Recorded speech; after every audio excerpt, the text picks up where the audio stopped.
తూర్పుగోదావరి జిల్లా నల్లజర్ల మండలం అచ్చన్నపాలెంలో టీడీపీ నాయకుల వేధింపులు తాళలేక అంగన్వాడీ ఆయా ఉన్నమట్ల కళ్యాణి ఆత్మహత్య యత్నం చేసింది. ఇక కళ్యాణి గత 8 నెలలుగా అంగన్వాడీ కేంద్రం నెంబర్ 31లో ఆయాగా విధులు నిర్వహిస్తోంది. తెలుగు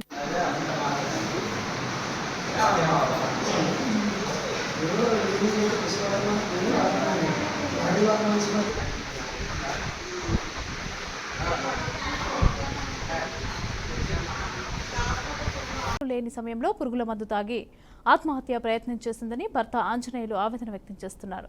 ఇక వెంటనే స్థానిక నల్లజర్ల ఆరోగ్య కేంద్రానికి తీసుకెళ్లామని, అక్కడి నుంచి మెరుగైన వైద్యం కోసం తాడేపల్లిగూడెం ఏరియా ఆసుపత్రికి తరలించామని వెల్లడించారు.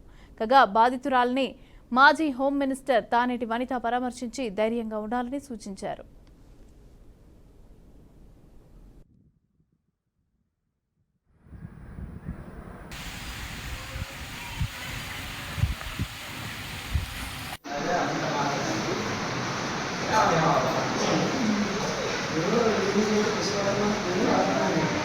ఎవరో